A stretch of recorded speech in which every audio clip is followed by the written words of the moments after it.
What's up, brothers and sisters? It's me again. This is African Buzz, and welcome back to the channel. And this is where we dive deep into the stories shaping our motherland. And when we talk about Africa, our motherland, we want to build this Africa. This the narrative that's out there, but in here by the way, because the biggest part of colonization was mentally. So we want to build it to be the narrative that Africa is. Okay. So last week on Thursday, today we are going to talk about a bold power move that is shaking up West Africa, especially the ES, and this is from Mali. So this past Thursday, last week, we saw Mali's president sending a helicopter to transport 1 ton of gold that was seized from Barick's gold. That is, Barick's gold have this mine called Koto, and this gold is worth about $117 million. Man, that's a lot of money. 1 ton. So this isn't about gold, it's about sovereignty, it's about resource control, it's about respect, it's about a clash between a West African nation that has been exploited for years by the West and their companies. It's about Africans being respected.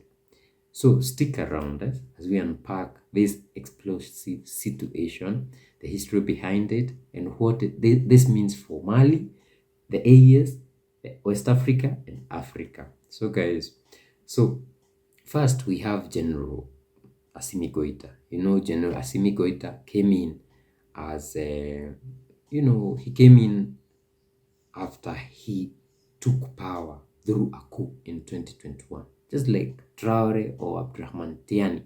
After Africans in the military sit down and see we are being misused, our leaders are puppets, we cannot live like this, our people are dying because they don't have health care, our children don't go to school, it's just nothing for our country, for our people. I'm taking this.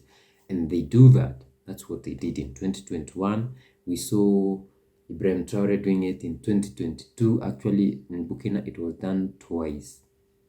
And the first one was Damiba took power with the support of the likes of Traore. Then Traore was like, you are still a puppet, and taking it. And now 2023,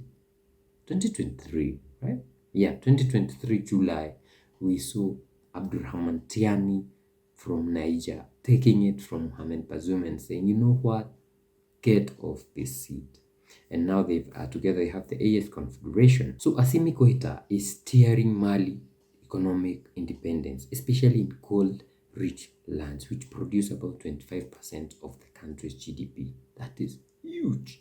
On the other side, we have Barick Gold, a Canadian mining titan, big, and it operates the mine called Koto mine in Mali, and it's Mali's largest gold operation, pumping out 700,000 ounces a year. So this mine is a gold mine.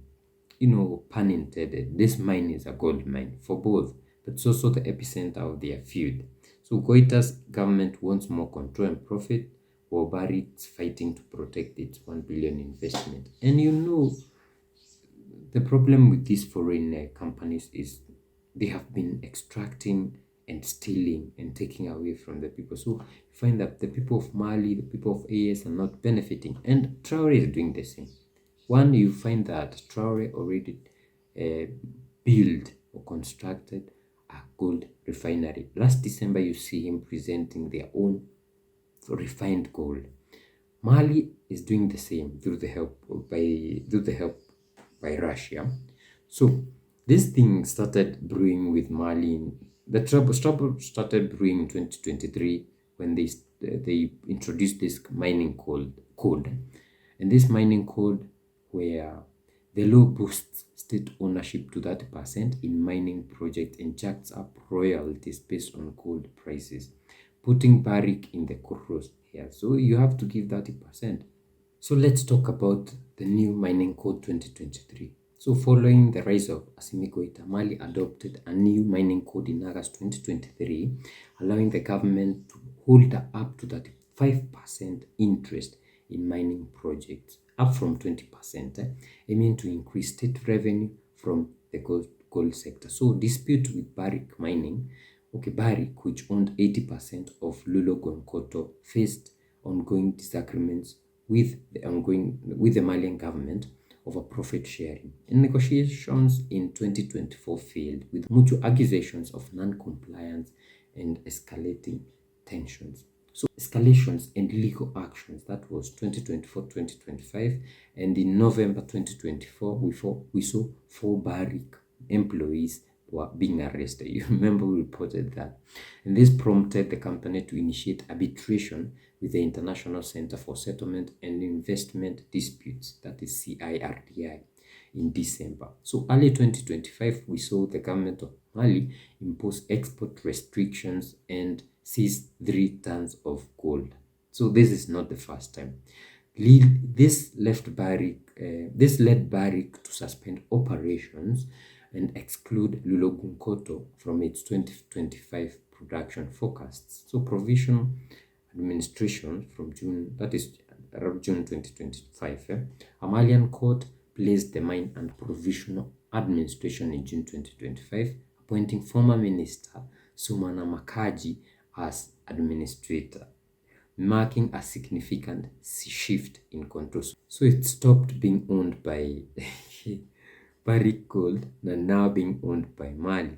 And recent development, that is in July 2025, on July 10, 2025, we saw a military helicopter chopper transporting 1 ton of gold from the mine, that is Gonkoto, interpreted as a sign of economic relaunch. And this move, overseen by the military, of course, Goita Assimi hails from the military, aimed at funding mine operations and reflects the government's assertive resource nationalism strategy. And this is why I'm saying Mali is doing great here, trying to bring back what belongs to the people, So the question is, why is this a big deal for Mali? So for Mali, it's about everything. It's about reclaiming wealth from foreign hands, because these people have been exploiting Mali forever, exploiting Burkina, exploiting Niger. And remember, for example, when we give an example of the uranium, which was being sold at $0.8 euros per kilo, but in the international market, it's 200 euros per kilo. That is what they do. Theft. And despite Mali being one of the Africa's top gold producers, poverty is rampant. 70% live on less than $1 a day, and this gold should be benefiting these people. So what I think is Goita Assimi is doing a great deal, and I think this refinery that they are building. This refinery that they are building with the help of Russia, and it was launched this June, by the way. It was launched this June. This would be a game changer. And Mali is looking forward to nationalizing all the mining operations in relation to gold. I don't know about other things, but this will be, they nationalize all these mines, for example, the Gonkoto mine, to be nationalized, to be owned by the government. So that means that they'll mine, process, and sell finished product. More money for the people, more development projects, more hospitals, more schools, more better economic, stability, better economic state of Mali and the people of Mali. So kudos to the people of Mali, kudos to Goita Assimi. You are the president Africa and Africans want. Let us know what you think in the comment section. If you like to support us, we have Barick filling the description and on the screen. And see you in the next video. Bye.